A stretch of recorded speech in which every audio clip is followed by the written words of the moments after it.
नमस्कार, आप देख रहे हैं जवाब तो देना पड़ेगा और आपके साथ में विजेंद्र सोलंकी। देश में डीएपी यानी कि डाई अमोनियम फॉस्फेट की भारी कमी हो गई है। बिजली की नहीं, डीएपी की भी कमी हो गई है। हालात यह है कि सितंबर महीने में 4,50,000 मीट्रिक टन की जरूरत थी और मिला सिर्फ 60% के आसपास, यानी कि 3,07,000 मीट्रिक टन, यानी कि 1.5 लाख मीट्रिक टन कम मिला। अक्टूबर की बात करते हैं। अक्टूबर में हालात ऐसे ही रहे। मांग की गई 1,50,000 मीट्रिक टन की और आपूर्ति की गई सिर्फ 68,000 मीट्रिक टन की, यानी 40% के आसपास। ऐसे में किसान 24 घंटे डीएपी पाने के लिए सरकारी दुकानों के बाहर खड़ा है, लेकिन मिल नहीं रहा। कुछ जगहों पर एक एक कट्टे के लिए मारामारी मची है, तो कहीं इंतजार में लंबी लंबी कतारें लगी हैं। कहीं ब्लैक में मिलने की शिकायत, तो कहीं हाथ जोड़ने के बाद भी ना मिलने की मजबूरी है। सवाल यह है कि जब अगस्त सितंबर में ही राज्य सरकार केंद्र को डीएपी की मांग की जानकारी दे चुकी थी, तो फिर केंद्र डीएपी की समुचित आपूर्ति सुनिश्चित क्यों नहीं कर पाया? देश की सियासत में किसानों को केंद्र बिंदु बनाने के बावजूद किसानों को हाथ जोड़ने पर मजबूर क्यों होना पड़ रहा है? आज बात इसी मुद्दे पर की। डीएपी की मांग पूरी करो, अन्नदाताओं पर रहम करो।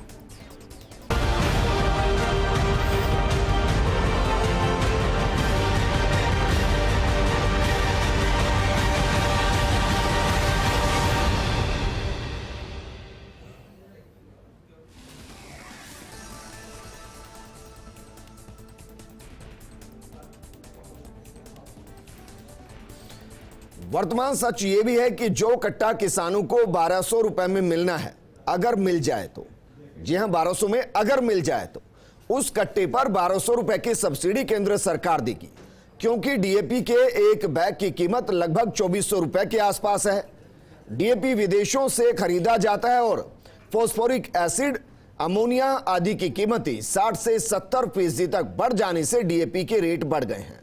अब सवाल यह है कि क्या केंद्र सरकार ने जानबूझकर डीएपी की खरीद नहीं की, क्योंकि हर बैग पर केंद्र को भी 1,200 रुपए का बोझ उठाना पड़ता और यह लगभग 80,000 करोड़ के आसपास अलग अलग सब्सिडी के जरिए हो सकता है। तो क्या इस वजह से डीएपी की कमी देश के अंदर महसूस की जा रही है? अगर एक बार मान भी लिया जाए कि डीएपी की कमी है, तो भी वक्त रहते स्थिति पर नियंत्रण क्यों नहीं किया गया? इस मुद्दे पर बात करने के लिए हमारे साथ मौजूद हैं कांग्रेस विधायक गुरमीत सिंह कुन्नर जी, साथ में हमारे साथ मौजूद हैं किसान नेता रामपाल जाट जी। गुरमीत सिंह कुन्नर जी, सर सीधा सवाल, किसानों को वर्तमान स्थिति में बिजली के लिए भी रोना पड़ रहा है और अब डीएपी के लिए भी रोना पड़ रहा है। क्या किसानों की किस्मत में सिर्फ रोना और सरकारों के सामने हाथ जोड़ना लिखा है?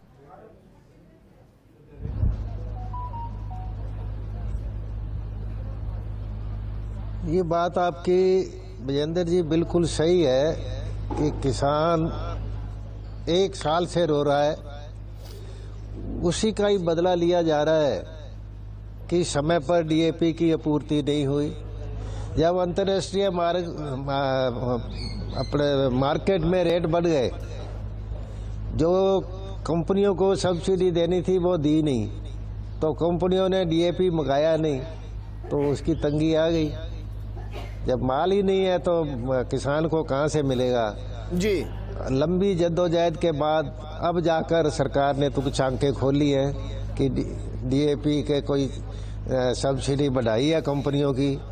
कहते हैं कि 25 अक्टूबर तक डीएपी आनी चालू होगी। जी, तो सर ये बताइए, क्योंकि आप जिस इलाके से आते हैं उसको अनाज का कटोरा कहते हैं, कहीं ऐसा तो नहीं है कटोरा खाली रह जाएगा डीएपी के बिना? और ये भी बताइए, अगर 25 अक्टूबर तक डीएपी मिलता है, उससे फसल को कितना नुकसान होने की संभावना है?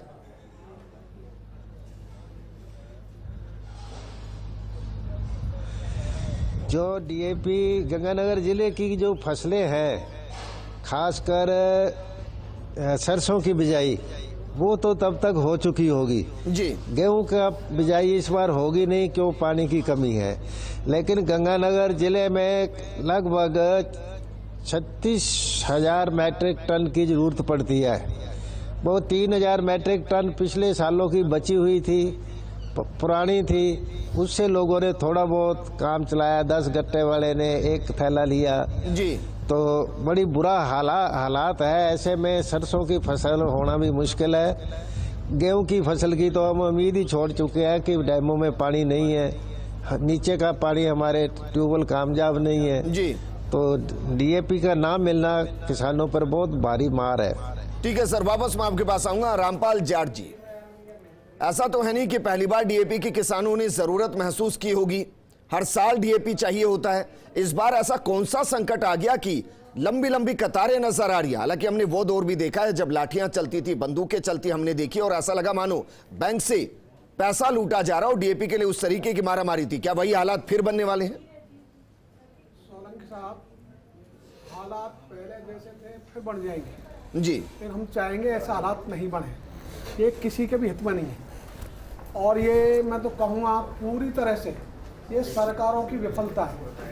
जब अलग से खाद और रासायनिक मंत्रालय है तो मॉनिटरिंग उसी का तो काम है, और कितने खाद की आवश्यकता होगी पिछले वर्ष के आधार पर भी यदि ये उसका आकलन करते तो भी आज कमी होती नहीं, पहले मंगा लेते।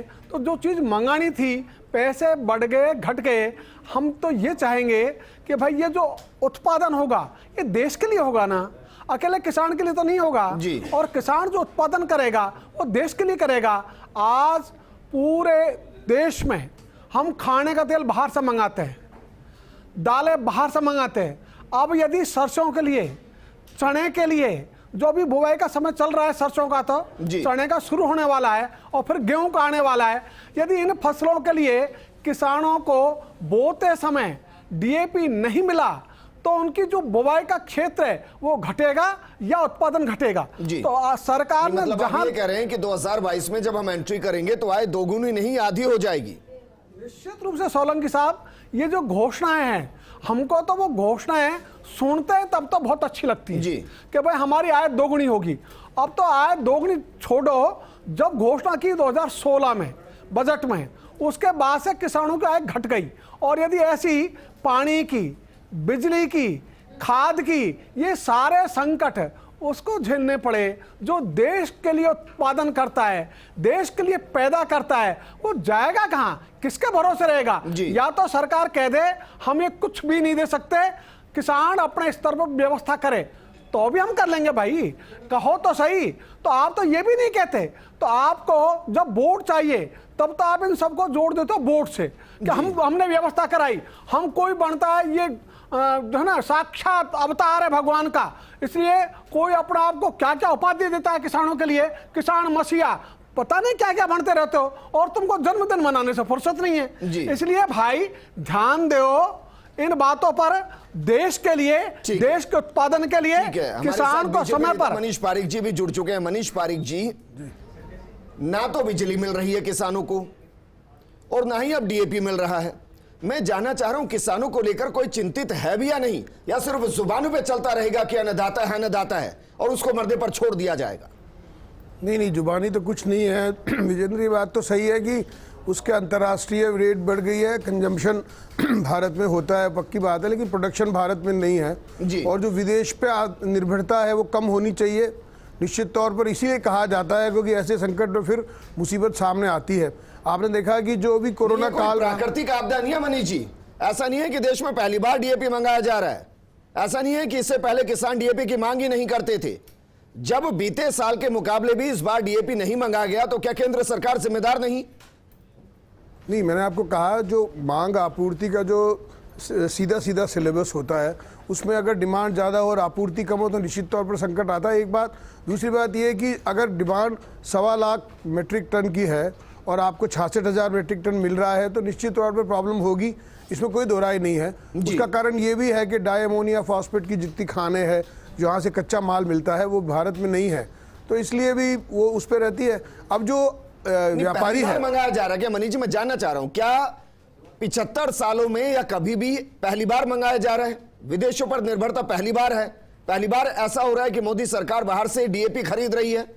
हर साल होता होगा ना सर, इसके लिए बाकायदा मंत्रालय बना होगा ना, उस मंत्रालय का काम यही होगा कि पहले तय किया जाए कि किसानों को कितना डीएपी चाहिए, उस मांग के आधार पे आगे ऑर्डर होते होंगे। इस बार ये क्यों नहीं हुआ, मैं ये जानना चाह रहा हूं। यही मैं कह रहा हूं कि उत्तर प्रदेश में प्रॉब्लम नहीं है और राजस्थान में है मानो, तो ये निश्चित तौर पे राज्य सरकार की कोई कमी दिखाई देती है। ज्यादा डीप में जाएंगे तो पता चलेगा। मैं आपको बताता हूं सर, अगस्त में रिमाइंडर भेजा जी, सितंबर में रिमाइंडर भेजा, 4.5 लाख मीट्रिक टन राजस्थान सरकार ने अगस्त में मांगा, आपने दिया लगभग 1.5 लाख के आसपास। 1.5 लाख के आसपास अक्टूबर में मांगा, आपने दिया 68,000 के आसपास। अब इसमें राज्य सरकार क्या करेगी अगर आप देंगे नहीं तो?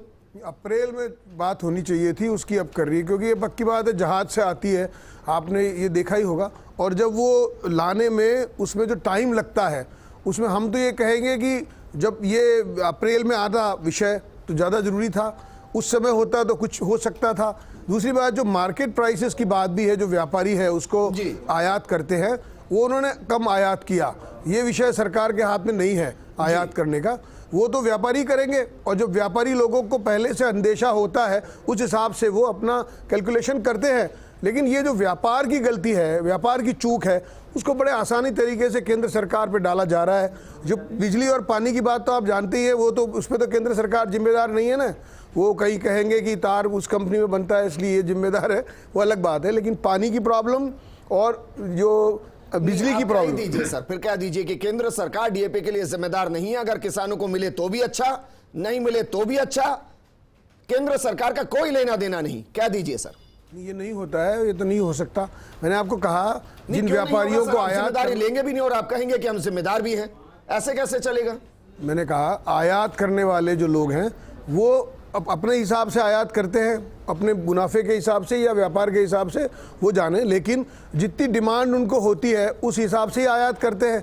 अगर यहाँ से राजस्थान सरकार ने सब बता दिया और केंद्र सरकार ने उनको बता दिया तो फिर बचेगा क्या? मैं गलत नहीं तो 1700 के आसपास आता था, जिसपे 500 रुपए केंद्र सरकार सब्सिडी देती थी और 1200 के आसपास किसान से लिया जाता था। इस बार वो रेट लगभग 2400 हो गया। बीते दिन में मैंने भी देखा है कि किस तरीके से प्रदर्शन किए गए थे कि केंद्र सरकार इस सब्सिडी को बढ़ाए और उसने 1200 रुपए कर दिया।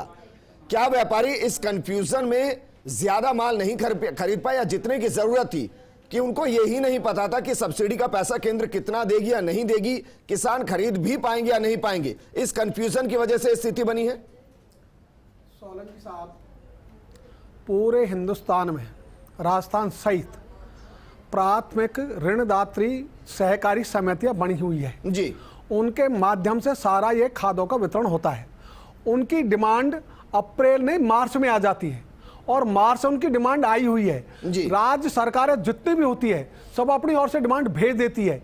ये काम होता है केंद्र सरकार का कि वो समय पर ऑर्डर दे, समय पर आयात करे, क्योंकि तो प्रतिवर्ष की बात है और ये सबको जानकारी है। व्यापारी आयात करते हैं, आप कह रहे हैं केंद्र सरकार आयात करती है।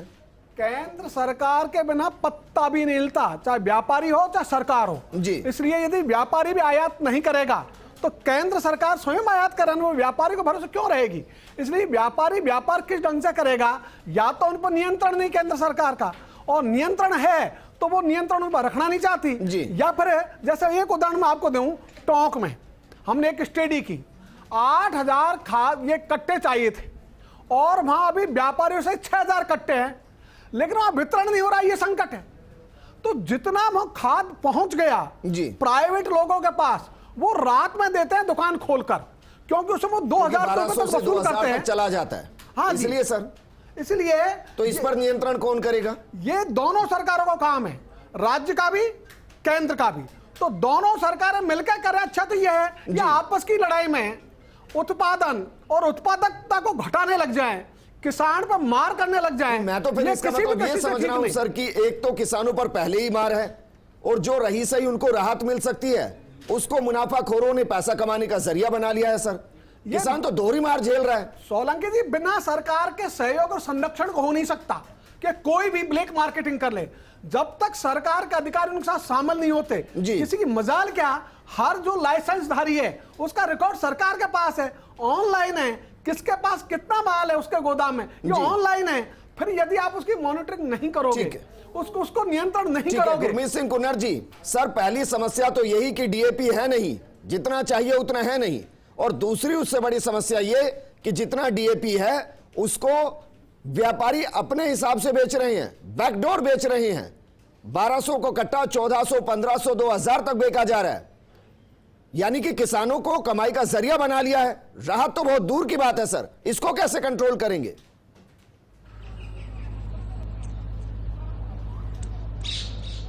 देखो, जो ये बातें कह रहे हैं ना, 1200 वाला, 1400 वाला, 2000 में बेचा जा रहा है, ये कोई गिने चुनी कोई छोटी मोटी बात होगी। खाद है ही नहीं, खाद डीएपी है ही नहीं। जो देखो, भारत सरकार का और कंपनियों का झगड़ा है जी। पहले इन्होंने जब रेट बढ़े तो 1900 रेट कर दिया, फिर देखा चुनाव आने वाले आए, घटा के 1200 कर दिया किसान के लिए। बीच की सब्सिडी थी कि कंपनियों के साथ सेट करी नहीं जी। कंपनियों ने माल नहीं मंगाया, और कुछ कंपनियों को इन्होंने दबाव देके थोड़ा बहुत माल मंगाया, जहां इन्होंने चुनाव लड़ना था वहां भेज दिया, बाकी स्टेटें रोती रह गई, किसी को पाल नहीं दिया। अब जो 400 रुपया सब्सिडी अब देना चालू करी है, अब कहा है कल कि हम 400 रुपया सब्सिडी और दे देंगे, और आने वाले दिनों में खाद मंगाएंगे जब जरूरत नहीं लेकिन होगी, आप समय निकल जाएगा। आप कह रहे हैं कि राजस्थान के ये अंदर सारी डीएपी की है ही सारी नहीं भारत सरकार सर। 67,000 मीट्रिक टन के आसपास तो अक्टूबर में आया है। आप कह रहे हैं कि ये ना के बराबर है। वो अक्टूबर, वो तो एक एक थैले के हिसाब से देख लो कितने किसान है, कितना कहाँ रह जाता है जी। जी, आप मुझे हर किसी गंगानगर को का ये जरूरत आंकड़ा है। बता दीजिए सर कि कितने की जरूरत, लेकिन कितनी एक जरूरत थैला आगे लेके भेजी चले गई, गए तो खत्म और हो उसके गया। मुकाबले वर्तमान स्थिति में कितने डीएपी के कट्टे वहां पहुंचे या कितना मीट्रिक टन वहां पहुंचा है, और कितनी कमी है? गंगानगर जिले में औसतन 26,000 मैट्रिक टन डीएपी की सालाना जरूरत होती है, ठीक है सर। जिसमें से 3,000 मैट्रिक टन इस जिले में बची थी। वो 3,000 मैट्रिक टन ही घूम रही है। वो किसान अपने अपने किसानों को एक एक दो दो थैला दे रहे हैं, बाकी कोई आई नहीं खाद। जी, डीएपी का नाम ही नहीं है। अब सलाह दे रहे हैं मोबाइल पे, फोन पे, टीवी पे, यूरिया मिलाओ, सुपर मिलाओ, इसके दो, खाद नहीं है, डीएपी नहीं है। जी मनीष पारीक जी, 26,000 मीट्रिक टन के आसपास की जरूरत, और श्री गंगानगर जिसको राजस्थान का सिरमौर कहते हैं, अनाज का कटोरा कहते हैं, वहां सिर्फ 3,000 मीट्रिक टन के आसपास पहुंची है। सर मुझे समझाइए, किसानों की आय दोगुनी करने की तैयारी कैसे है? 2022 में इस हिसाब से तो उनकी आय आधी हो जाएगी। कोई जिम्मेदारी लेगा या नहीं, या यूं कहूं कोई जिम्मेदारी समझेगा भी या नहीं समझेगा? नहीं, कोई बात बायलैटरल होती है, जैसे बहुत सारे पक्ष उसमें होते हैं, उनमें किसी आदमी के एक हाथ में होता नहीं। अब देखिए रेट बढ़ाएंगे, अब कोरोना काल के कारण कंपनियां घाटे में गई, उन्होंने अपनी रेट बढ़ा दी अंतर्राष्ट्रीय स्तर पर। यह बात पहले से तय नहीं थी। अब इसके लिए जो कोई वो मैनेजमेंट होता है, क्राइसिस मैनेजमेंट होता है, वो भी इम्पोर्टेंट नहीं इसलिए होता है क्योंकि जो व्यापारी अगर दूसरा पक्ष है तो वहाँ बेचने वाला तीसरा पक्ष है। अब उत्पादन बरसों से हो ही नहीं रहा भारत में, अगर उत्पादन हो जाए, आत्मनिर्भर बन जाए तो जरूरत ही नहीं पड़ेगी। इस तरह की चीजें सरकार हो गई सर, आपको यही कह रहा हूं, सिर्फ जबानी बोलते रहे कि आत्मनिर्भर होइए, आत्मनिर्भर होइए। कितने साल लगेंगे सर? आज बहुत सारे लेवल पे आत्मनिर्भर हुए हैं। हमने कहा 1800 रुपए बाजरे का समर्थन मूल्य घोषित कर दिया, हरियाणा में जाके बेच रहे हैं किसान। राजस्थान सर मैं वाकई में नहीं समझ पा रहा हूँ। केंद्र सरकार डीजल के दाम कहाँ हैं? आदमी किसान ट्रैक्टर कैसे चलाए मुझे समझ नहीं आ रहा है। बिजली कैसे दे रहे हैं आप, मुझे समझ नहीं आ रहा है। अब डीएपी कैसे दे रहे हैं, मुझे समझ नहीं आ रहा। क्या चाहते हैं कि किसान खेत से बाहर आके खड़ा हो जाए? सब में सब्सिडी है कि समर्थन मूल्य घोषित किया 2100 रुपए, और हालत क्या है 1500 पे खरीद रहे हैं। तो ये 600 रुपए का कौन लगा रहा है लोचा? वो तो राजस्थान सरकार कर रही है ना। अब आप 1.5 गुना हमने स्वामीनाथन की सिफारिश के आधार पर राजस्थान में एमएसपी पर कितनी खरीद होती है? एमएसपी पर राजस्थान में कितनी खरीद होती है सर? वो खरीदते नहीं है। मनीष पारीक जी, जो कोटा राजस्थान में एमएसपी पर खरीद का जरा बताइए कितना है सर? जी मैं यही निवेदन कर रहा हूं। 7 से 8% कोटा है सिर्फ जी। 93% वैसे ही प्राइवेट मार्केट में बिकता है। ये तो रामपाल जाट जी मैं गलत कह रहा हूं? सरकार को बताना चाहिए ना कि जो है वो क्यों नहीं खरीदा। आप बताइए 1500 रुपए में कौन खरीद रहा है? राजस्थान सरकार। मुझे बताइए डीएपी मिलेगी या नहीं मिलेगी सर? जी बिल्कुल बिजली मिलेगी या नहीं मिलेगी? मैंने कहा ये क्राइसिस है, और क्राइसिस में सिवाय एक दूसरे में ठीकरा फोड़ने के कुछ नहीं होता। मनीष पारीक जी, क्राइसिस सर 2 तरीके के होते हैं। एक होती है प्राकृतिक आपदा, जिसको आप रोक नहीं सकते, जिसको आप कंट्रोल नहीं कर सकते, और दूसरी होती है लापरवाही की वजह से आपदा, ये तो सीधी सीधी डिपार्टमेंटल लापरवाही की आपदा है। नहीं है। जब आपको ये पता होगा कि इतना देश के अंदर कंजप्शन है डीएपी का, पहली बार साल में नहीं हो रहा होगा सर, और उतनी मात्रा में डीएपी खरीदा क्यों नहीं गया? इसलिए रेट बढ़ेगी ये पता नहीं होता। जो जिन लोगों ने रेट बढ़ाई है वो हिंदुस्तान की सरकार के लोग नहीं है, वो उन पे कंट्रोल नहीं है। उन्होंने रेट बढ़ाई, व्यापारियों ने डिमांड कम पाई, उन्होंने माल कम आयात किया। कब तक कहेंगे? मैं उदाहरण दे रहा हूं सर, मुझे बताइए। अब तो आप ये कह रहे हैं, अब तो आप ये कह रहे हैं कि रेट बढ़ा दिया विदेश मार्केट के अंदर, इसलिए हम नहीं कर पाए। जरा बताइए, देश के विदेशों के अंदर जब क्रूड ऑयल के दाम माइनस चले गए थे, क्या देश के अंदर आपने माइनस पेट्रोल डीजल को कर दिया था? नहीं किया था। उस दौर में भी पेट्रोल डीजल के दाम बढ़े थे। जब आप ये मानोगे नहीं कभी भी, तो आप उसको कभी नहीं मानोगे कि 80 करोड़ लोगों को मुफ्त में राशन देती है सरकार, उसका पैसा लेना पड़ता है तो दे दिया। जब क्राइसिस आई, महामारी आई, हमने वैक्सीनेशन बनाया, हमने दवाइयां दी, हमने बहुत सारे पीपी किट बना दिए, हमने सब किया। उस समय आप कहेंगे पेट्रोल की रेट बढ़ा दी। आपकी डफली, आपका राग बहुत अच्छा है, लेकिन आप समझिए ये परस्पर हालात एक दूसरे पे निर्भर होते हैं और उन्हीं से सब कुछ रूल होता है। कह रहे हैं सर कि आपकी डफली, आपका राग जो भी बीजेपी के लिए कह रहे हैं 68, मैं कह रहा हूं कि बीजेपी के लिए कह रहे हैं कि इधर की डफली हमारे हाथ में अपने हिसाब से बजाएंगे। जो बोले जा रहे हैं लगातार 80 करोड़ लोगों को मुफ्त में राशन दिया, तो कह देंगे गवर्नमेंट का काम है ये, इसके पैसे कहां से लाएंगे? तो क्या पेट्रोल से ले लोगे क्या? अब ये तो प्रश्न है, आप प्रश्न चलाइए। नहीं, आपने अच्छी बात कही सर, लेकिन मैं आपको बताना चाहता हूं भारत की सरकार 80 करोड़ किसान अन्नदाता के साथ पूरी तरह से खड़ी है, और ये जो हमने 2 गुना आय करने का वादा किया है इसको हम पूरा करके दिखाएंगे। बताइए, जैसे हमने मेरे पास है अभी हटा के 3-4 मिनट में कहूंगा, कोई नहीं बोलेगा। मनीष पारिक जी कोई नहीं बोल रहा है, 6 महीने रह गए करेंगे। और जो मनीष पारिक जी, सर सुन लीजिए ना, अक्टूबर चल रहा है, मिड अक्टूबर में बैठे हैं, नवंबर दिसंबर 2022 में आके खड़े हो गए। जरा बताइए कैसे दोगुनी हुई है, बताइए जरा। ये तो रामपाल जी बता सकते हैं। नहीं, आप बताइए ना, आपने वादा किया है, आप कह रहे हैं 2022 में आय दोगुनी करेंगे। जरा बताइए 2 महीने बाद आय दोगुनी कैसे होगी? बागवानी की बात है, उसमें ये फल फ्रूट की खेती की बात है, उसमें जैविक खेती के एस्पेक्ट पर बात है, प्रसंस्करण जो डिब्बा बंद है, प्रोडक्शन है, महंगाई दोगुनी हो गई है, करने की पेट्रोल डीजल के दाम दोगुने हो गए हैं, कृषि क्षेत्र में बिजली अगर के दाम दोगुने हो गए हैं, करती है, डीएपी के दाम दोगुने हो गए हैं, 50,000 रुपए वो किसान की आय दोगुनी नहीं हुई। ये बात ठीक है, मेरे पास वक्त की कमी है। रामपाल जाट जी, दूसरी बात, सर डीएपी नहीं है, उनके मकान आंकड़े बता रहे हैं डीएपी नहीं है, और अगले 10 दिन व्यवस्था प्रचुर मात्रा में होगी, इसकी संभावना बेहद कम है। बतौर किसान नेता मैं आपसे जानना चाह रहा हूं कि मेरे देश का जो किसान, राजस्थान का किसान इस वक्त लंबी लंबी कतारों में खड़ा है, वैकल्पिक व्यवस्था क्या हो जिसके जरिए कम से कम नुकसान हो और डीएपी की भरपाई हो जाए, वो मैं चाहता हूं सर। सोलंकी साहब, केंद्र सरकार के प्रबंधन की विफलता ये तो है ही जी, इसमें तो कोई संदेह है ही नहीं।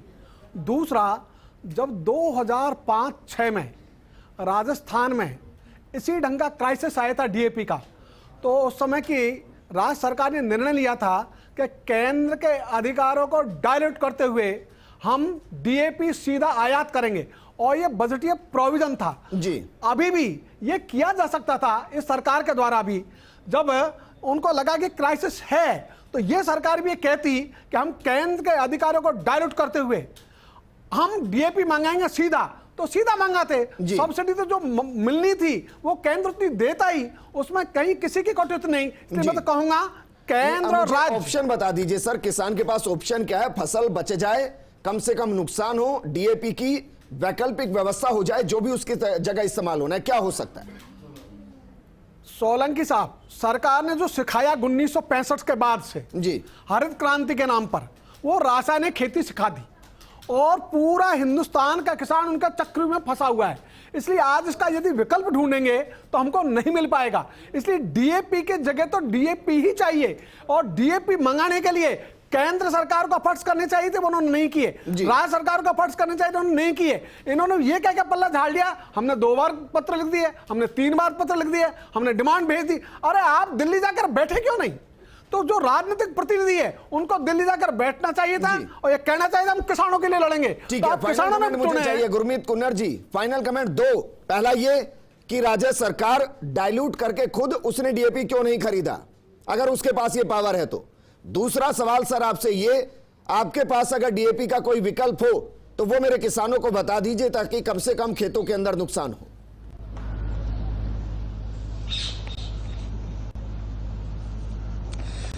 देखो, डीएपी का विकल्प तो सुपर और यूरिया मिला के ही है। 3 थैले सुपर के, 1 थैला यूरिया का, इनको मिला के बिजाई करेंगे तो डीएपी का विकल्प बन सकता है जी। बाकी तो डीएपी है, लेकिन काम चलाऊ जिसके लिए एग्रीकल्चर वाले कहते हैं, ये फार्मूला ठीक है जी। एक इन्होंने कोई 3000 मैट्रिक टन गंगानगर भेजी नहीं, ये 3000 मैट्रिक टन तो पीछे की बचत की पड़ी है जी, पिछले सालों की, ठीक वो है। है। ठीक है सर, शुक्रिया हमारे साथ जुड़ने के लिए। मनीष पारिक जी आपका भी शुक्रिया, रामपाल जाट जी आपका भी शुक्रिया। जरा देखिए, ये दिग्गज बैठे हमारे साथ जो कह रहे हैं कि डीएपी का कोई विकल्प नहीं है।